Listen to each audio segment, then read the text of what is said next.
ဦးဇင်းတို့တင်းကြံဆိုတာတော့ဦးဇင်းတို့သင်္ကန္တအရေးဆိုတာတော့ကူးပြောင်းခြင်းဆိုတဲ့အဓိပ္ပာယ်ကိုရပါတယ်နှစ်တစ်နှစ်ကုံဆုံးချိန်ကနေပြီးတော့နှစ်တစ်ကိုကူးပြောင်းတဲ့အခါဒါကိုဦးဇင်းတို့သင်္ကန္တကနေပြီးတော့ဦးဇင်းတို့တင်းကြံဆိုပြီးတော့ဦးဇင်းတို့ခေါ်တာဖြစ်ပါတယ်အဲ့တော့သူ့ရဲ့အဓိပ္ပာယ်ကကူးပြောင်းခြင်းပါအဲ့တော့ကူးပြောင်းတဲ့အခါကျတော့ဦးဇင်းတို့ရေကစားကြတယ်ဟေ့ဆိုတဲ့အဓိပ္ပာယ်ပေါ့နော်အဲ့ဒါကဦးဇင်းတို့အိန္ဒိယမှာကသူတို့ဒီမကောင်းတဲ့အညစ်အကြေးတွေရေနဲ့ဆေးကြောလို့ရတယ်ဆိုပြီးတော့ကင်းကမြည်ရေမှာဝင်ပြီးတော့စိတ်နေကြတဲ့တာရကတွေရှိပါတယ်အဲ့တော့ဗုဒ္ဓလက်ထက်မှာလည်းပဲရှိပါတယ်ဦးဇင်းတို့ညည်ရေစိမ့်နေတဲ့နော်ပုံသားကိုမေးတဲ့အခါဘာလို့စိမ့်တာတော့ဆိုတော့သူ့ရဲ့အညစ်အကြေးတွေကိုကင်းကျင်လို့တဲ့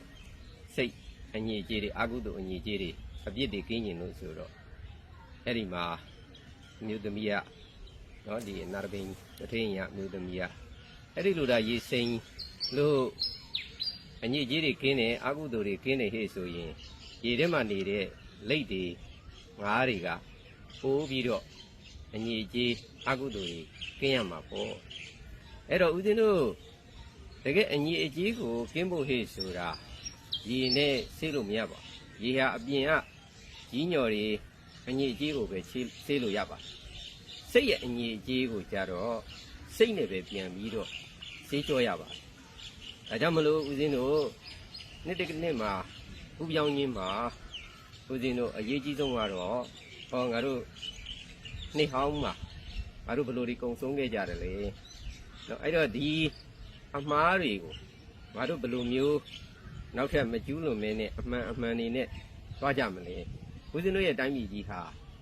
အာဏာရှင်စင်ဆက်စစ်အာဏာရှင်တွေရဲ့ဂုတ်လေးဆုပ်ခြင်းအောက်မှာမကောင်းမှုတွေအကုသိုလ်တွေအပြစ်တွေအာဓမတွေစစ်အာဏာရှင်ကပညာရေးကျန်းမာရေးစီးပွားရေးဘာသာရေးလူမှုရေးဗပေါင်းစုံဖျက်ဆီးထားတာဖြစ်ပါတယ်အဲ့တော့ခုနကပြောခဲ့တဲ့မကောင်းမှုအညစ်အကြေးတွေဟာကိုယ်စီမှာတက်ရောက်မှုတွေရှိနေပါတယ်စိတ်မှာလည်းပဲခုနကပြောခဲ့တဲ့စစ်အာဏာရှင်ကဘာသာတစ်ခုနဲ့တစ်ခုကြားတဲ့ရန်တိုက်ပေးထားတာလူမျိုးတစ်ခုနဲ့တစ်ခုကြားတဲ့ရန်တိုက်ပေးထားတာ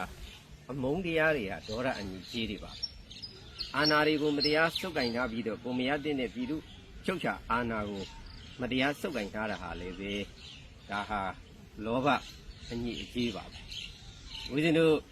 ဒီဥစ္စာတွေကဘာကြောင့်ဖြစ်ကြရတယ်လဲဟေ့ဆိုတော့ကိုမပိုင်တာကိုမပိုင်မှန်းမသိပဲနဲ့မတရားလိုချင်နေတဲ့စိတ်မားတယ်မှန်တယ်ဟေ့ဆိုတာကိုခွဲခြားစိတ်ဖြောင်နိုင်မှုမသိတဲ့မောဟအဝိဇ္ဇာအညစ်အကြေးတွေပါအဲ့တော့ဒီအညစ်အကြေးတွေကိုဦးဇင်းတို့ကသိမှုဆိုတဲ့စိတ်နဲ့မိမိစိတ်ကိုပြန်ဆက်စစ်ပြီးတော့ငါတို့မနှက်ပြန်ဆိုတာမသေးကြဘူးနေ့တစ်နေ့ကူးတယ်ဟဲ့လို့တာဦးဇင်းတို့ပြောနေကြပြီမဲ့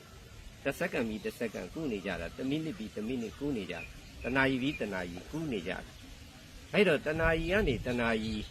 အခုတစ်မိနစ်ကနေတစ်မိနစ်အခုငါစိတ်ကလေးဟာတကယ်ကောင်းမွန်တဲ့စိတ်ကလေးဖြူစင်တဲ့စိတ်လေးမြင့်မြတ်တဲ့စိတ်လေးနိုင်ငံပေါ်မှာတာဝန်ကျေတဲ့စိတ်အာရမနိုင်ငံကြီးဖြစ်နေတာကိုဓမ္မနိုင်ငံဖြစ်ရမယ်ဟဲ့ဆိုတဲ့မြင့်မြတ်တဲ့စိတ်ချမြင့်မြတ်မှုတွေနဲ့ကူးပြောင်းရမှာဖြစ်ပါတယ်မကောင်းတဲ့စိတ်အငြိအကျေးတွေကိုစွန့်ပစ်ပြီးတော့စိတ်တည်းလူတင်းနဲ့ငါတို့နှစ်တစ်နှစ်ကိုကူးမယ်မကောင်းတဲ့အာရမတွေငါတို့နိုင်ငံညီကုန်းချုပ်မှာကိုစီဟာဓမ္မတွေကိုတည်ဆောင်မှဓမ္မနိုင်ငံဖြစ်မယ်ဒါကြောင့်မကောင်းတဲ့အကုသိုလ်အငြိအကျေးတွေစိတ်အငြိအကျေးတွေမဲညစ်တဲ့အငြိအကျေးတွေမတရားရယူခြင်းနေတဲ့လောဘအငြိအကျေးတွေအမုန်းတရားဆိုတဲ့ဒေါသအငြိအကျေးတွေမသိမှုဆိုတဲ့မောဟအငြိအကျေးတွေကိုမိမိတို့ရဲ့စိတ်ကိုသိမှုနဲ့ဝိဇ္ဇာပညာနဲ့သတိကပ်ပြီးတော့တစ်မိနစ်ကနေတစ်မိနစ်တနာရီကနေတနာရီကူးပြောင်းနိုင်အချိန်တိုင်းမှာမြင့်မြတ်တဲ့စိတ်ကလေးတွေနဲ့နေကြခြင်းဟာတကယ်ကူးပြောင်းခြင်းတင်းချံဆိုတဲ့ဟာစစ်ပါပဲ